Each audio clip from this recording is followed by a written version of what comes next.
할렐루야! 오늘은 세종을, 내일은 대한민국과 온 땅에 전도와 선교의 사명을 감당하는 세종순복음 드림교회입니다. 하나님의 사랑과 은혜가 치유와 응답이 있는 성령 충만한 교회입니다. 구독과 중보기도로 드림가족이 되어보세요. 오늘도 주 안에서 참 좋은 날입니다. 전도서 7장 1절부터 공부하겠습니다. 7장 1절 우리 다 같이 읽겠습니다. 아름다운 이름이 보배로운 기름보다 낫고 죽는 날이 출생하는 날보다 나으며. 아름다운 이름, 우리의 이름이 사람들에게 인정을 받고 칭찬을 받고 기림을 받는 이름이 되면 그 사람의 지위가 향상되고 자존심이 높아지고 자화상이 강화되고 때로는 행복하게 됩니다. 사람은 자기의 이름을 나타내려고 하는 것은 모두 다 자기 인정을 받고 싶기 때문인 것입니다. 사람은 그 누구를 불러가 어린아이로부터 시작해서 이제 백발이 된 노인까지라도 모두 다 인정받기를 원합니다. 사람은 소외되기를 원하지 않습니다. 이 세상에 가장 불쌍한 것이 소외되는 것입니다. 아무도 원치 않는 사람, 아무에게도 인정받지 않고 사랑받지 못하는 사람은 벌써 이 세상에서 버림받은 사람이죠. 사람은 가정에도 소외되기를 원치 아니하고 사회에서도 소외되기를 원치 않고 인정을 받기를 원합니다. 그리고 사람들에게 사랑받기를 원합니다. 그렇게 되면 자기 스스로를 자기가 인정하게 되고 자기 자존심이 강해지고 자기 이미지가 확실해지므로 굉장히 행복해지는 것입니다. 그렇기 때문에 아름다운 이름이라는 것은 굉장히 좋은 것입니다. 사람들이 하나님을 잘 섬기고 주를 위해서 열심히 일해서 모든 사람이 인정해주는 아름다운 이름을 가진다는 것은 굉장히 귀한 것입니다. 그러나 그냥 그 이름을 들으면 사람들이 머리를 설레설레 흔들고 모든 사람들이 손가락질을 하고 그리고 천대를 받고 멸시를 받는 그런 이름이 되면은 그건 참으로 불쌍하게 되고 마는 것입니다. 명예라는 것은 반드시 그것이 교만해지기 위해서 갖는 것이 아니라 내가 착하게 살고 올바른 일을 많이 해서 명예를 얻는다는 것은 우리의 행복에 굉장한 기여를 하는 것입니다. 사람은 모두 다 행복해지기를 원합니다. 어떠한 사람은 돈을 벌어서 행복하려고 하고 어떠한 사람은 권세를 얻어서 행복하려고 합니다. 그러나 아름다운 이름을 얻어서 행복해지는 것이 가장 큰 행복입니다. 이 세상에서도 아름다운 이름뿐 아니라 하늘에 올라가시도 하나님이 그 이름을 인정해주는 그 아름다운 이름, 이것은 보배로운 기름보다 낫다 그렇게 말했습니다. 보배로운 기름이란 뭐냐면 이 옛날 유대민족 중에 향유를 말하는 것입니다. 향기나는 기름. 그래서 마리아가 옥합을 가지고 와서 나드 기름이 잔뜩 담긴 것을 깨뜨려 가지고서 예수님의 머리에 붓고 그 발에 붓고 자기 머리털로 그 발을 씻었습니다. 향기가 온 방 안에 가득 찼습니다. 왜 그 옥합을 깨뜨려서 그 기름을 예수님께 발에 부은 것이 그렇게 귀중한 것이냐 하면은 옛날 유대 나라에서나 옛날에서는 이 기름을 오늘날 금이나 은이나 보석처럼 생각했습니다. 그래서 이 기름을 가지고서 상거래를 하기도 했습니다. 시집을 갈 때는 반드시 기름을 잔뜩 채운 옥합을 가지고 가야 됩니다. 시집 갈 때 얼마나 많은 기름을 가지고 왔느냐 안 왔느냐가 며느리를 잘 받느냐 못 받느냐 하는 문제가 되었습니다. 그러므로 시집 가기 전에 결사적으로 좋은 기름을 큰 옥합에 많이 가져가려고 합니다. 그리고 기름 많이 가면 와, 그 사람 장가 잘 들었다, 참 그 집 며느리 잘 봤다 그럽니다.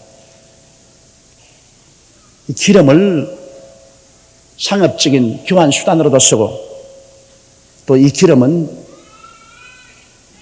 자기 몸을 치장하는 데 쓰고 제사 지는 데 쓰고 기름의 용처가 많습니다.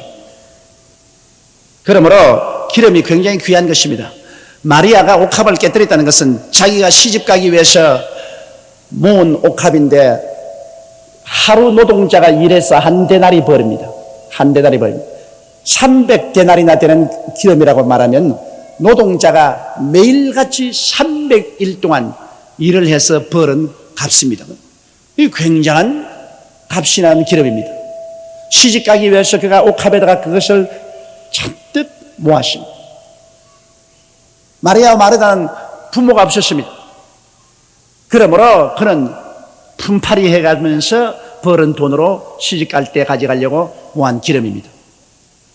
그 기름을 예수님께 나와서 그 옥합을 깨뜨려서 그 기름을 예수님 머리에 붓고 그 발에 붓고 머리털로 씻었습니다.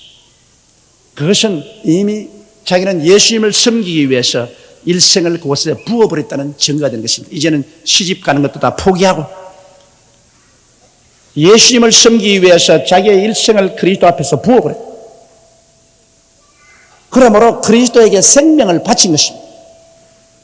단지 기름만 의미하는 것이 아닙니다. 그 처녀로서는 이제 더 이상 그만한 기름을 모아서 시집 갈 수 있는 그러한 처지에 있지 못합니다. 그렇기 때문에 자기 일생을 예수님 발 앞에 내어 맡겨버렸다.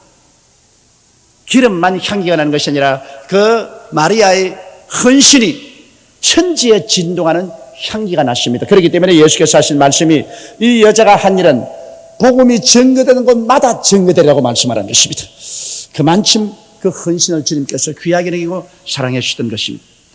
이처럼 기름이라는 것은 굉장히 값이 있는 그러한 것인데 아름다운 이름이 보배로운 기름보다 낫다 이렇게 말한 것은 어떠한 세상의 보화보다도 아름다운 이름, 명예가 더 귀하고 좋다 그 말인 것입니다. 아름다운 이름을 얻는다는 것 이것은 하늘나라에 올라가서 두고 영원히 보배롭게 되는 것입니다.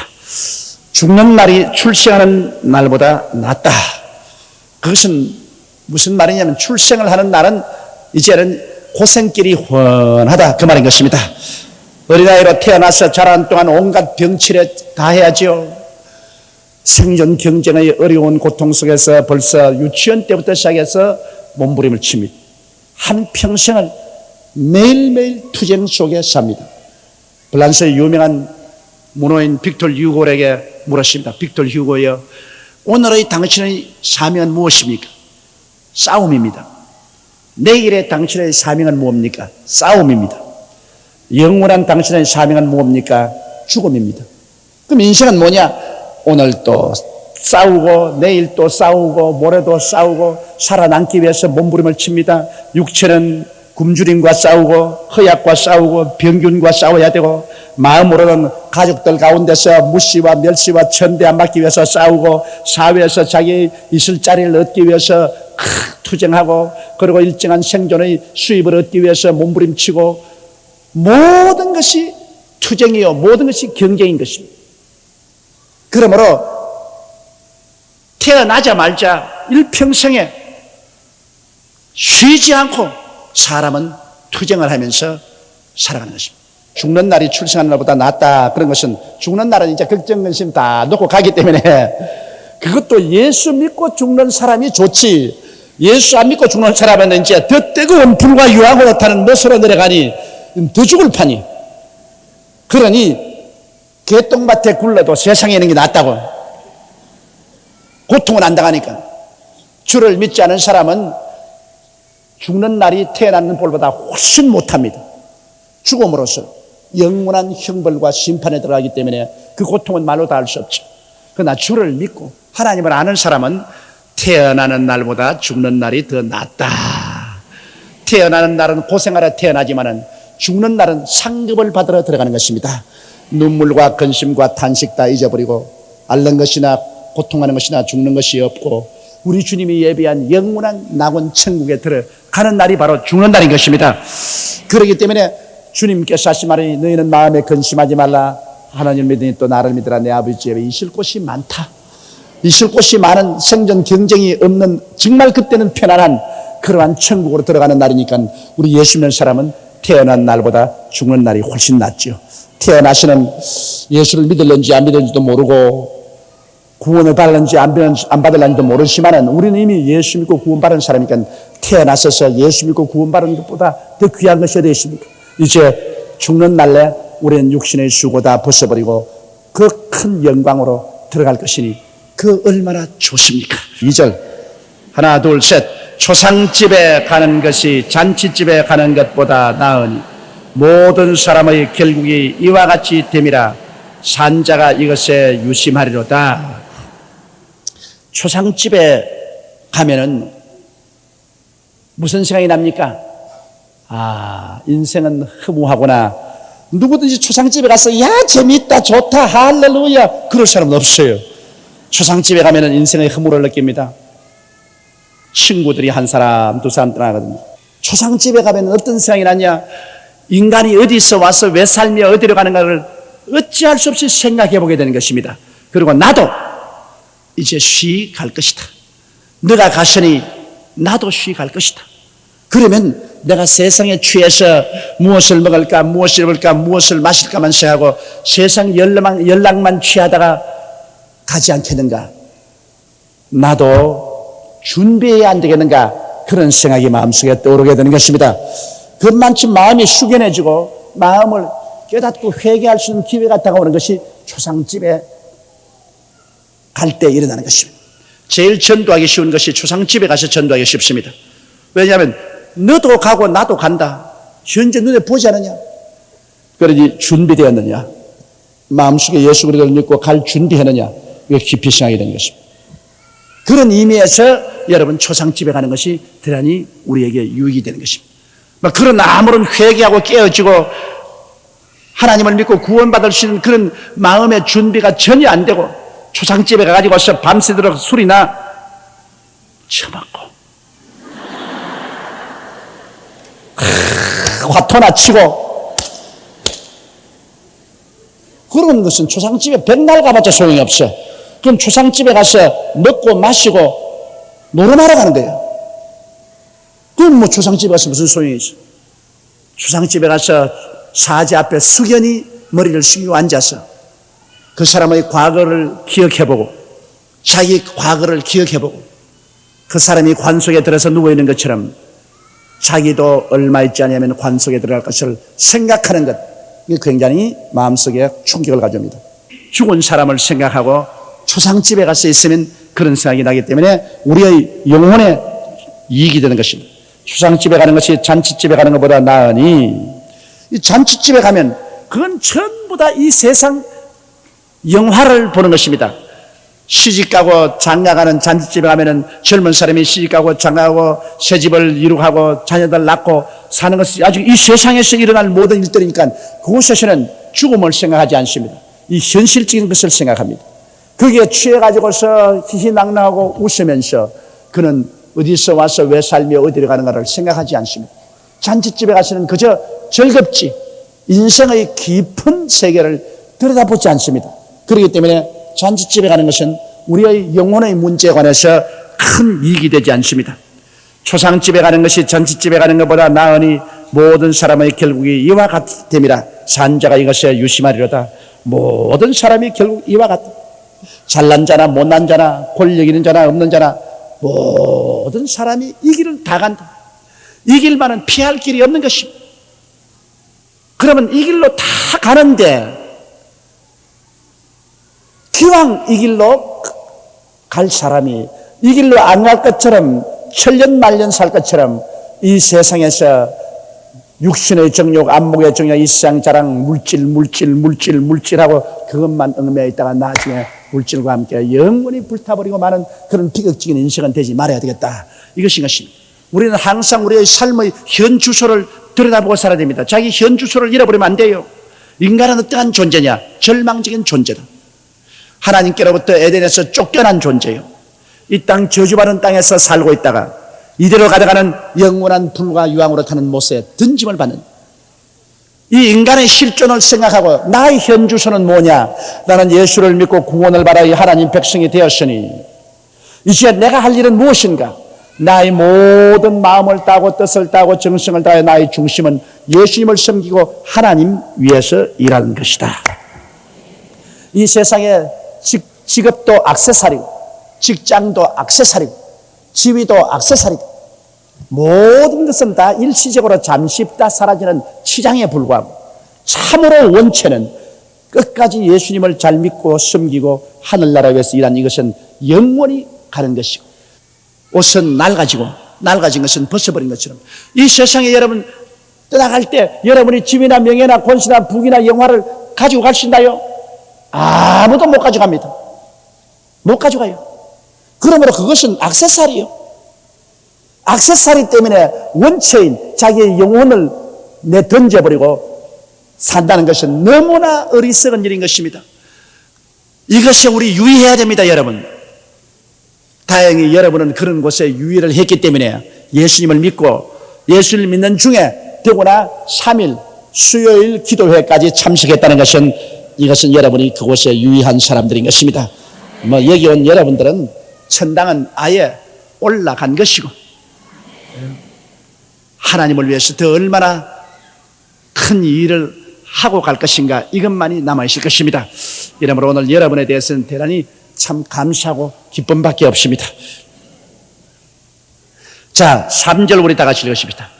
슬픔이 웃음보다 나음은 얼굴에 근심함으로 마음이 좋게 됨이니라. 마음에 슬퍼하면 기도하게 됩니다. 여러분 마음에 막 기쁘고 좋을 때 기도 안 나오죠? 기쁘고 좋을 때는 막 기뻐 좋아가 하하하하고 하고 하지만은 아주 핍박을 당하고 억울한 일을 당하고 슬픈 일을 당하고 짓밟히면 그때는 기도하게 되는 것입니다. 이러므로 성경도 야고보서 말하기를 너희 중에 슬픈 자가 있느냐 고난당한 자가 있느냐 기도할 것이요 기쁜 자가 있느냐 찬송할지죠. 아주 마음에 기쁜 사람들은 노래를 하고 찬송을 하지만 별로 기도의 필요를 느끼지 않는데 슬픔을 당한 사람은 자동적으로 하나님 앞에 무릎을 꿇고 주여 아이고 주여 하고 기도합니다. 세월이 지나고 보면 기뻐했던 것보다 슬퍼하는 것이 결국 영혼에는 이익이 더 많은 것입니다. 기도함으로 말미암아 그 마음이 더 깊어지고 더 하나님께 의지하게 되고 더 신령한 사람이 되는 것입니다. 그러므로 반드시 슬픔이 나쁜 것은 아닙니다. 여러분 성경에 보면 악올 꼴짝이 눈물의 꼴짝이로 소망의 문을 삼아주겠다 했었습니다. 우리가 눈물을 뿌리고 씨를 뿌리면 기쁨으로 단을 안고 거두게 되는 것입니다. 이렇기 때문에 슬픔은 하나님이 종종 우리에게 보내는 것입니다. 우리가 슬퍼서 눈물을 흘리고 울 때 우리의 영혼이 깨끗해지고 살아나기 시작하는 것입니다. 그러므로 항상 웃고만 살면 안 돼요. 항상 햇빛만 나면 여러분 곡식은 하나도 못 맺습니다. 비가 오고 바람도 불고 그리고 또 날도 맑고 이런 것이 합쳐야 열매를 맺죠. 항상 날씨만 좋아도 안 되고 항상 날씨가 흐려서도 안 되는 것입니다. 적당하게 햇빛도 나오고 적당하게 눈비도 내려야 되고 바람도 불어야 되는 것입니다. 이처럼 우리의 신앙생활이란 항상 오늘 천기 맑음 항상 맑으면 안 돼요. 항상 좋은 일만 생기면 여러분 신앙이 안 됩니다. 항상 영혼만 잘 되고 범사도 잘 되고 항상 강건해지면 이 사람 안 돼요. 종종 우리에게 비바람이 쳐와야 되는 것입니다. 여러분 종종 슬픔이 와야 돼요. 누군들 슬픔 당하기를 원할 사람이 있겠습니까? 그러나 슬픔을 당할 때 우리 마음이 깨어지고 우리가 변화받고 신앙이 깊어지고 하나님 안에서 영적으로 자라기 시작하는 것입니다. 그래서 슬픔과 기쁨이 번갈아 와야 돼요. 너무 오래 슬픔만 오면 그 사람들이 재기불능하게 되고 마는 것입니다. 완전히 그냥 파탄이 됩니다. 그러므로 적당하게 슬픔도 오고 또 적당하게 기쁨도 오고 이것이 반복되므로 영적인 열매가 풍성하게 맺게 되는 것입니다. 그러므로 슬픔이 웃음보다 나음은 얼굴에 근심함으로 마음이 좋게 됩니다. 육신의 얼굴에 근심이 있으면 속마음은 기도함으로 좋아진다. 그렇기 때문에 슬픔이 웃음보다 낫다. 웃음은 그 당시에 행복하고 좋지만은 그러나 그로 말미암아 영혼 속에 큰 회개하는 것과 깨어지는 것이 안 따르지만은 슬퍼하는 것은 회개와 통회와 자복과 그리고 깨어짐이 따라오기 때문에 영혼 속에 좋게 되는 것입니다. 이러므로 여러분 좋은 일이 있어요. 웃을 때도 많이 웃으세요. 그러나 슬픔이 다가올 때도 이거 내가 모든 것이 절대 이런 것이 하지 마십시오. 그것도 축복이고 웃는 것도 축복입니다. 예수 믿는 사람은 항상 축복이 됩니다. 슬픈 것도 지향을 보면 축복이 되고 그리고 기쁜 것도 그건 현실적으로 축복이 되는 것입니다. 모든 것이 주 안에서는 복이 되는 것입니다. 하나님을 사랑하는 자, 그 뜻대로 부르심을 입은 자들에게는 모든 것이 합력하여 선을 이루나니라. 궁극적으로 모든 것이 합력하여 선을 이루니다. 그때 안 됐다고 말하지 마십시오. 그때 안 되는 것이 긴 세월을 지나고 오면 다 되는 것이요. 현재 내가 안 됐다고 해서 슬퍼하지 말아야 됩니다. 왜냐하면 지나고 보면 그때 안 된 것이 지난 후에는 된 일이 참 많습니다. 내가 아는 사람은 또 직장에서 계급이 높아지지 않았다고 아주 슬퍼했습니다. 직장에서 계급 높게 되기 위해서 하나님께 계급을 높게 해달라고 기도를 막 하고 했는데 계급이 안 올라갔어요. 그래서 실심낙담을 하고 그랬는데 이번에 딱 보니까 계급 높은 그 자리 사람들이 다 이렇게 됐어. 그러니까 이제 와서 아이고, 그때 기도 응답 안 해준 것이 기도 응답입니다. 그때 응답이 되었더라면 그만 지금은 이렇게 돼 앉아 있을 것인데 그때 하나님이 응답을 안 해주셔가지고서 안 높아준 것이 얼마나 감사한지 모르겠다. 그러니 우리 사람은 내일 일을 몰라요. 이러므로 성경에는 항상 기뻐하라, 쉬지 말고 기도하라, 범사에 감사하라. 그저 늘 슬픈 것도 기쁘게 받아들이고 기쁜 것도 기쁘게 받아들이고 그리고 모든 일을 하나님께 맡겨놓고 기도하고 그 다음에 미리 감사를 자꾸 해요. 왜? 안 좋은 것은 나중에 좋게 될 것이고 또 좋은 것은 좋은 것이고 그러므로 주를 믿는 사람에게는 이래저래 손해날 것이 하나도 없습니다. 이러므로 우리는 항상 그죠? 슬픔도 기쁨으로 기쁨도 기쁨으로 항상 하나님께 기도하고 그저 일이 닥치면 그저 감사합니다. 아버지 시험에 낙제했으니 감사합니다. 시험에 합격했으니 감사합니다. 다리가 부러졌으니 감사합니다. 다리가 또 나았으니 또 감사합니다. 늘 감사해요. 하나님께서 우리를 책임지고 계시니까 하나님이 우리를 당신 손 위에 얹어놓고 우리 인생을 이끌어가고 있는 것입니다. 하나님은 우리에게 소망을 주리는 하나님, 좋은 하나님이지 나쁜 하나님이 아닙니다.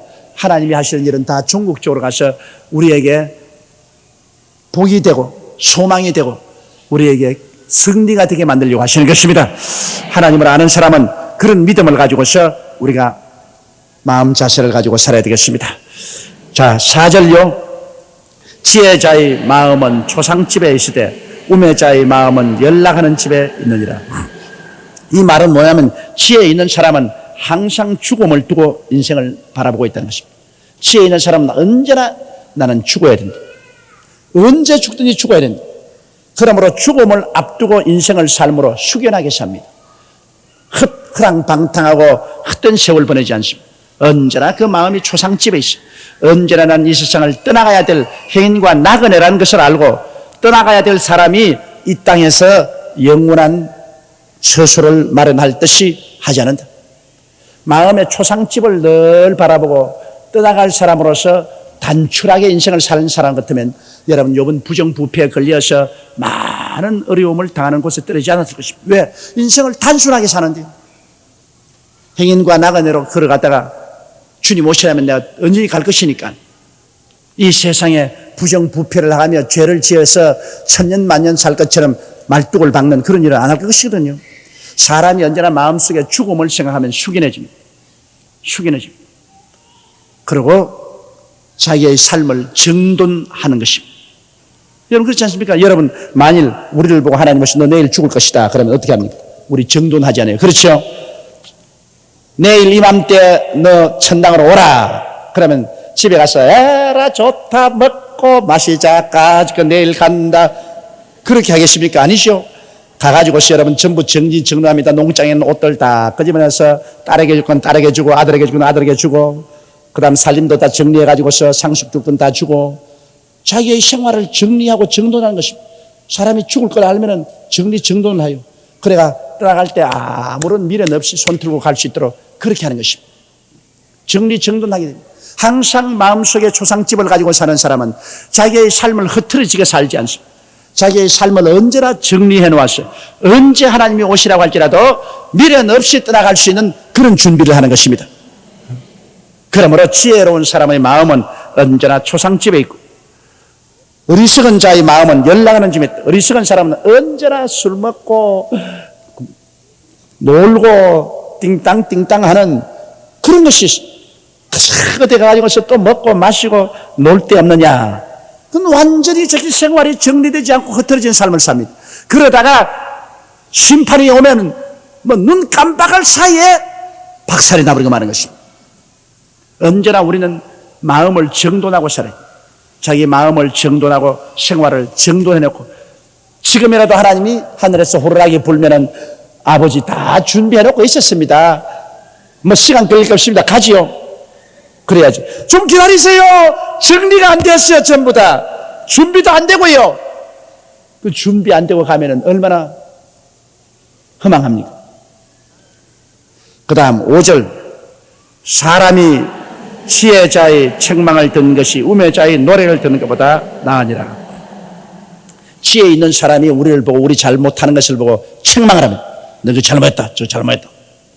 그 지혜자의 책망을 들으면 그 책망이 괴롭지만은 마음속에 깊이 들어와서 자기 인생을 재구하게 됩니다. 회개하게 되고 자기 인생을 바로 세우게 되는데 바보 천치 같은 사람 노래 부르면 입 딱 벌리가 그 노래 아무리 들어봤자 아무 이익도 없어요. 더구나 또 우매자가 하는 노래니까 그 노래가 잘할 리도 없지. 뭐 전문가가 노래하면 그건 좀 들을 가치가 있지만은 바보 천치 같은 우매자가 노래하는 것 그거 들어봤자 무슨 소용이 있습니까? 지혜로운 사람에게서 비평을 듣는 것이 우매자의 앞에 나가서 노래 듣고 뚱땅거리는 것보다는 더 낫다 그 말인 것입니다. 그건 정말입니다. 정말 우리를 사랑하는 사람은 우리에게 대해서 우리의 잘못을 언제나 지적해 줍니다. 남이 우리의 잘못을 지적할 때 굉장히 가슴이 아픕니다. 잘했다는 것은 듣기 좋아도 잘못했다는 소리는 참으로 듣기가 괴롭습니다. 그러나 지나고 보면 그러한 지적해 주는 것이 참 사랑입니다. 그 지적을 통해서 회개함으로 더 성장하고 발전할 수 있게 되는 것입니다. 그래서 자꾸 무조건 하고 잘한다, 잘한다, 잘했다, 잘했다 칭찬하는 것은 그것은 그 사람을 올무에 걸려서 너무 떨리려고 하는 아부가 되는 것입니다. 남하고 같이 살 때 적당하게 비평도 하고 적당하게 칭찬도 해야 되는 것입니다. 이것이 참 사랑인 것입니다. 그 다음 6절요. 우매자의 웃음소리는 손밑에서 가시나무에 타는 소리 같으니 이것도 헛되니라. 여러분 손밑에 가시 떼어서 밥해 본 사람 한번 손들어 보십시오. 손밑에 가시 떼어 가지고서 밥해 본 사람 뭐 거의 여기는 전부 촌에서 오는가 봐. 여기서 이 도시에서 사는 사람들은 거의 다 없지 않아요. 우리는 옛날에 시골에서 자랐기 때문에 그 가시 베어 가지고서 부엌에 가시를 뗍니다. 그는 뭐 이 가랑 잎사귀 떨어진 소나무 이파리 떨어진 그거 갈비라고 해서 그것도 끌어서 떼지만은 이와 같은 잡목을 베고 그냥 가시 베어 가지고서 군불도 떼고 그 소 여물 만드는 데 뗍니다. 떼면 다른 것은 불탈 때 아무 소리도 안 나는데 가시한 떼면 따다다다다다다다다다다다다다 딱딱 따다다다다다 소리가 납니다. 못난 것이 소리는 되게 시끄러워요 그냥. 가랑잎 같은 것은 조용하게 타고 장작도 아주 잘 타는데 이거는 소리만 요란하지 열기도 별로 없고 아직 그래서 가시 뗄 때는 화력이 약하기 때문에 떼는 사람이 이맛살을 찌푸립니다. 그러니까 이 우매자의 웃는 소리는 부엌에서 가시나무 타는 소리가 같다는 것은 아주 요란 소리 난 소리를 내고 웃어도 거기에는 아무런 생산적인 것이 없다 그 말인 것입니다. 웃어가지고서 무슨 좋은 일이 생기는데 아무리 웃어봤자 우매자의 웃는 것은 배고픈 것밖에 없어요. 웃고 나면 배만 고파요. 참으로 지혜자의 웃음이란 그 웃음으로 말미암아 다른 사람에게 즐거움도 주고 다른 사람에게 유익도 주고 또 그 웃음을 통해서 좋은 일도 일어나고 하는데 우매자의 웃음은 그런 생산적인 게 없어요. 소리만 요란하지 열기도 아무것도 없고 아무 효과가 없어요. 그렇기 때문에 우매자는 노래를 해도 효과가 없고 우매자는 웃어도 효과가 없고 우매자는 교훈을 해도 효과가 없어요. 그러므로 바보가 되지 말고 살아야 돼요. 지혜자는 말만 해도 효과가 있고 지혜자는 웃어도 효과가 있고 지혜자는 무슨 행동에도 효과가 있습니다. 그러므로 우리는 이 세상에서 우매자가 되지 않고 지혜자가 되게 해달라고 늘 기도를 해야 되는 것입니다. 왜냐하면 지혜는 하나님께 구하면 주시겠다고 했으므로 하나님이여 나에게 지혜를 주셔서 우매한 자가 되지 말고 지혜로운 자가 되게 하여 주시옵소서. 그래서 일을 쓰고 앉는 곳마다 생산적인 삶을 살게 하시옵소서. 말 한마디 웃음 하나라도 생산적이 되게 만들어 주옵소서. 그렇게 우리는 기도하고 살아야 되겠습니다. 자, 7절요. 탐악이 지혜자를 우매하게 하고 뇌물이 사람의 명철을 많게 하느니라. 탐악은 욕심입니다. 욕심과 탐심입니다. 사람이 마음속에 욕심과 탐심이 확 생겨나면 그만 지혜를 다 잃어버립니다. 지혜를 잃어버립니다. 지혜를 잃어버리기 때문에 어리석은 일을 하는 것입니다. 그러므로 이것은 정말 진짜입니다. 탐악이 지혜자를 우매케 하고 뇌물이 사람의 명철을 많게 하는, 뇌물을 많고 나면 그럼 눈이 어두워져 가지고서 바른 일을 굽힙니다. 뇌물을 받았으니까 받은 그 사람 위해서 일을 해줘야 된단 말이에요. 본연이 나쁜 일인 줄 알면서도 그 사람 밀어주거든요. 사람이 뇌물을 받고 나면은 바로 판단을 못합니다. 명철이 흐려져 버리고 마는 것입니다. 그러므로 탐욕이나 뇌물이 사람을 잡습니다. 사람을 잡아요. 이것은 인류 역사가 생긴 이후로 탐욕도 있고 뇌물도 그대로 있습니다. 아담과 하와도 탐욕 때문에 선악과를 따먹고 또한 완전히 지혜를 잃어버리고 망했지 않습니까? 탐욕과 뇌물, 중대한 문제를 해결하려고 할 때 높은 사람에게 권력자에게 돈 주고 뇌물 주어서 문제를 해결하는, 그래서 그 사람이 부정으로 법에 어긋난 일이지만은 뇌물을 받고서 일을 봐줍니다. 탐욕과 뇌물은 인류 역사가 있은 이후로 지금까지 계속 있습니다. 그 없는 게 아니에요. 그러나 탐욕과 뇌물은 언제나 인간을 파탄시켰습니다. 탐욕과 뇌물이 일시적인 영화는 갖다 주는지 몰라도 긴 눈으로 보면 다 파탄에 떨어졌습니다. 그 역사를 통해서 우리가 다 알면서도 인간은 그 교훈을 배우지 못합니다. 인간은 그 점에서 너무너무 약하기 때문에 인간은 역시 탐욕이 있고 역시 뇌물을 받고 바른 길을 굽히는 것이 인간인 것입니다. 이러므로 우리는 하나님을 믿는 사람은 늘 기도할 때 하나님이여 탐심에서 벗어나게 하여 주시옵소서. 그 기도해야 돼요. 그렇기 때문에 십계명이 우리를 지켜줍니다. 여러분, 우리가 예수를 믿어서 구원받지만은 십계명은 우리를 지켜줍니다. 계명이 우리를 지켜주어서 우리와 하여금 멸망에 떨어지지 않게 해주는 것입니다. 지금 계명을 지키기 때문에 구원받는 것은 아닙니다. 예수를 믿음으로 보혈로 말미암아 값없이 구원을 받지만은 계명이 우리를 지켜줍니다. 우리를 마귀에서 파탄에서 계명이 우리를 지켜줍니다. 그러므로 이 계명에 우리가 귀를 기울이고 이 계명대로 따라가면 우리는 안전하게 살아갈 수 있습니다만 계명에 귀를 기울이지 아니하면 우리는 벌써 철조망에 구멍이 뚫렸기 때문에 거기에서 어떠한 일이나 사자가 뛰어들어올지 모르는 것입니다. 8절 우리 다 같이 읽으십니다. 일의 끝이 시작보다 낫고 참는 마음이 교만한 마음보다 나으니. 일의 끝이 시작보다 낫고, 그 참 좋은 말입니다. 일을 갖다가 끝내고 나면 얼마나 좋습니까? 일을 시작해놓고 난 다음에는 일을 끝마칠 때까지 굉장히 마음이 조마조마하지 않습니까? 우리 예수 믿는 사람은 일을 할 때 어떻게 합니까? 이미 끝난 것을 보고 우리는 일을 해야 되는 것입니다. 우리 예수 믿는 사람은요, 왜 그러냐? 성경에 따라 말씀하셔서 하나님은 없는 것을 있는 것 같이 부르시느니라. 하나님은 알파요 오메가입니다. 벌써 시작하면 끝입니다. 우리가 응애 하고 나타나면 하나님이 에고 그럽니다. 무슨 응애 그러면 벌써 그 사람 죽었어. 벌써 관 속에 들어갈 것을 하나님 다 알고 계셔. 하나님은 알파요 오메가요 시작과 끝이라. 그러므로 우리는 무슨 일을 하든지 시작하면 벌써 하나님 은혜 안에서 끝을 보고 해야 됩니다. 없는 것을 있는 것 같이 다 이루어진 것을 보고 감사하면서 일을 하는 것이 우리 예수 믿는 사람입니다. 안 믿는 사람은 끝을 보지 않습니다. 시작해서 점점 나가지만 예수 믿는 사람은 이미 끝을 다 보고서 지금 시작하는 것입니다. 우리도 그렇잖아요. 우리 끝을 보고 삽니다. 우리 이미 천당에 올라가서 사는 그 눈물과 근심과 단식과 이별하는 것이나 고향이 나는 것이 없는 그 천당을 이미 끝을 다 보고 이미 우리 그곳에 들어간 것을 보고 지금 살고 있는 것입니다. 지금 여기 살지만은 우리는 벌써 끝을 보고 있는 것입니다. 벌써 천국의 끝을 보고 있는 것입니다. 참는 마음이 교만한 마음보다 낫다.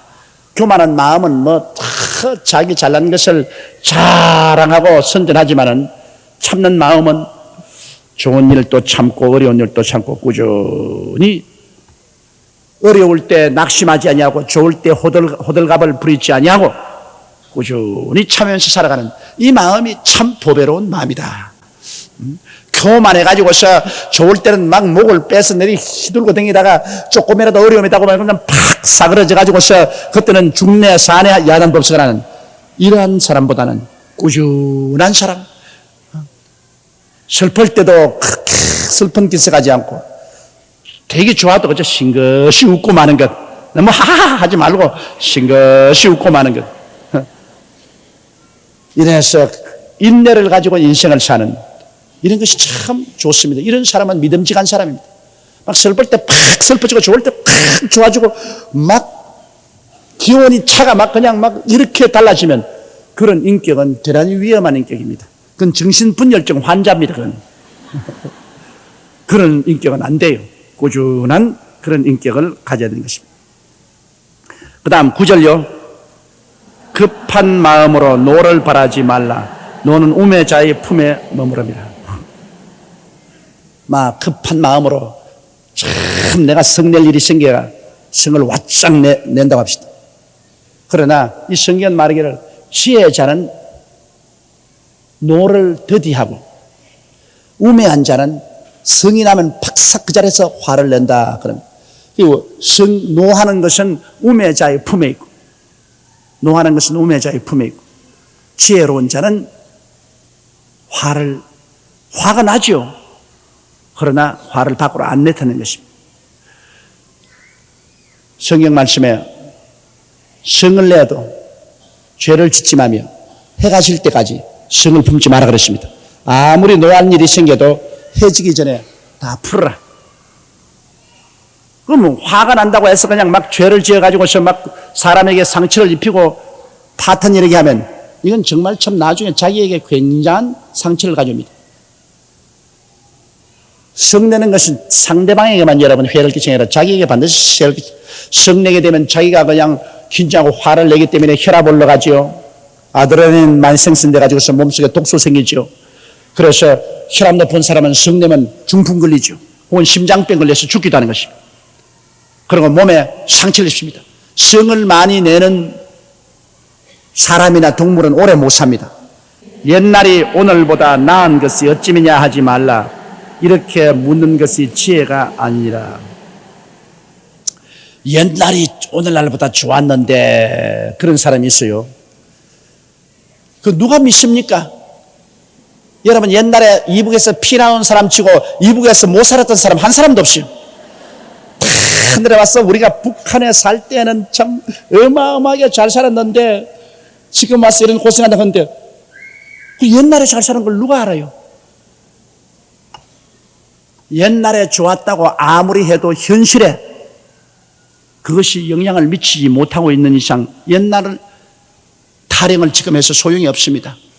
현실은 현실이기 때문에 옛날이 좋았는데 지금은 절망이다 그렇게 하지 말고 옛날이 좋았든 안 좋았든 옛날은 옛날 것입니다. 여러분 옛날 세월은 지나가는 것이요. 우리는 현실에 살고 있기 때문에 현실에 마음을 집중해서 현실을 잘 살 수 있는 현실로 만들려고 애를 써야지.